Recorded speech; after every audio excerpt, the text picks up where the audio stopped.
Welcome to the annual Camp Constitution Barbecue and Book Sale. It's October 2nd, beautiful fall day in 2010 in West Roxbury, Massachusetts. And our guest here at the book sale is famous author Samuel Blumenfeld. Thank you for coming. Nice to meet you, Colbe. Thanks for having me. Well, now you've brought a number of your books. First of all, how many books have you written? By now, it's 11 books. 11 books, and I knew you for Alpha Phonics when you were teaching your children. You have when I was teaching my children. Not only do you have the book Alpha Phonics, but you have a lot of accessories. Yeah, we produced a kit with little readers and audio tapes and flashcards and that sort of thing to enhance the program. But you really don't need anything in order to teach Alpha Phonics. Thousands of parents have simply used the book itself, you see, which teaches the entire English alphabetic system without pictures. And that's very important not to use pictures because pictures encourage guessing. And we don't want the kids to guess. We want them to be able to read phonetically and to sound out all new words. So by knowing the sounds of the alphabet, Alpha Phonics, right. I see how the book goes from two-letter words like at, right, up to long words like Philadelphia, for example. That's correct. And the reason why we do that is because it's been proven by science that the proper way to teach reading is phonetically, to teach an alphabetic system. You see, we have an alphabet. And in an alphabet, the letters stand for sounds. And so the children have to be taught to read by learning the letters and learning that the letters stand for sounds, and by being drilled enough so that the knowledge, the letter-sound correspondences become automatic. When they become automatic, they become part of the language-building part of the brain. You see, the human species is the only species with language. Now, how did we get language? Well, it was a gift of God. You see, God made us in His image, and so He made us different from the other species. He created us in such a way so that He could communicate with us. And that's what happened in the Garden of Eden. You have God communicating with Adam through the use of language. What about people who say animals can learn sign language, animals can learn different kinds of communication? Well, they learn a very limited bit, but it has to be taught. In other words, they don't naturally learn anything that to do with language, because language is not in their brain. But through special training, they can be taught to recognize certain signs or numbers or that sort of thing. They have no concept of what the number is, except that they can recognize, for example, if you put a piece of food next to the 2, they'll go to the 2, you see. Right. But as far as language goes, we are the only species that has been given the gift of language. And of course, the only way that you can improve your language and develop your vocabulary is through reading, because our basic speaking vocabulary is rather limited. We don't use big words in normal speech, and the only way that we learn big words is through reading. And so the only way you can learn to read effectively and efficiently is by learning to read by phonics, because then you can sound out all of these multisyllabic words that you encounter in books. Not in normal speech. So you haven't heard the sound of them, but you can decode by seeing it on tape. Oh yeah, and that, of course, that reveals the sound, you see, because you're going to be articulating what you're reading, you see, which is very important to be able to articulate what is on the written page. So you actually, the words on the written page represent sounds. They represent language, you see. Now, why is it that it's not taught this way? To bring the subject of discussion over to your other books, why isn't phonics always taught in school if it's such a good way of teaching reading? Well, it has a lot to do with the progressive agenda.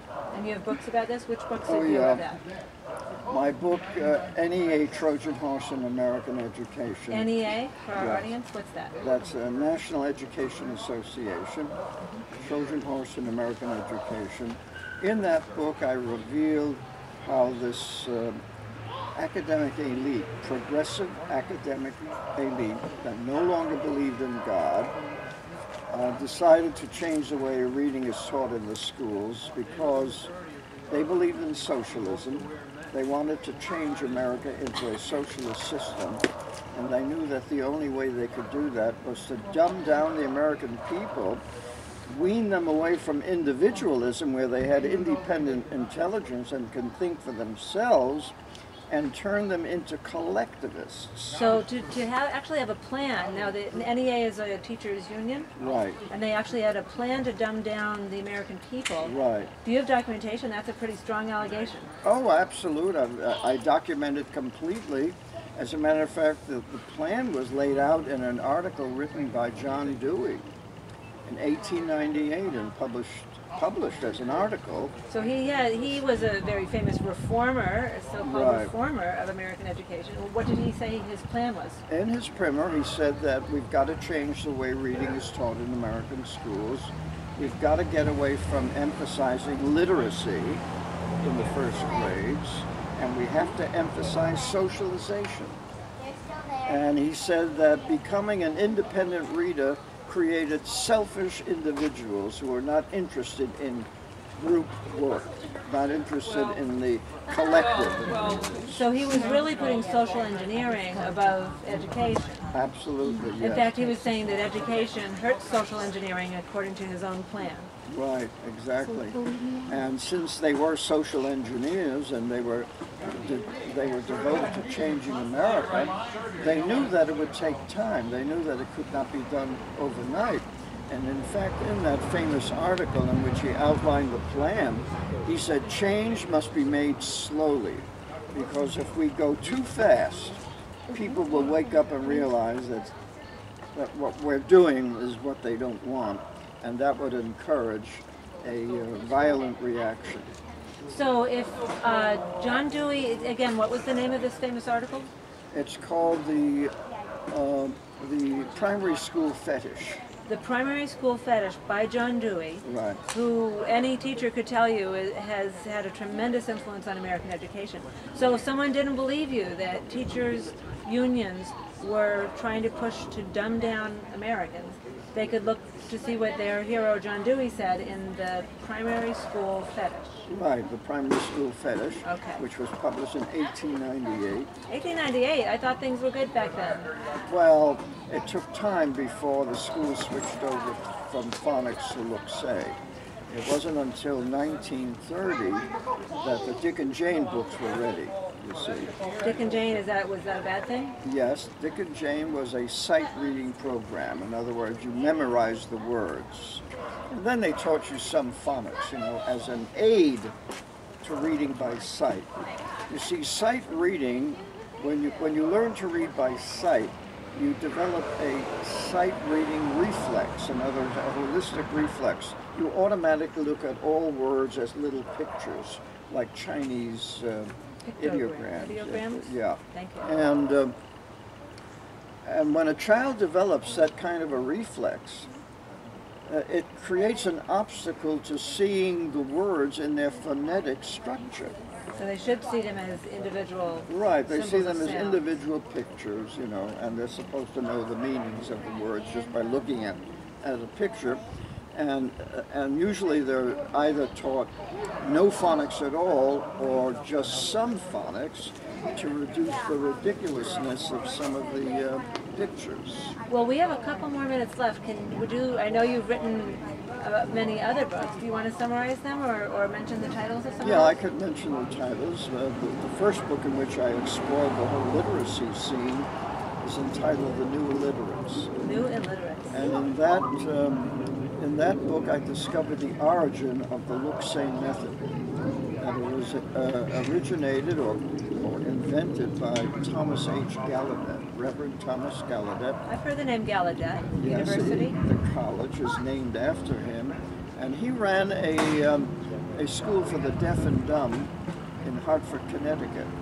And since the deaf could not hear language sounds, he decided that the best way to teach them would be to juxtapose a written word with a picture.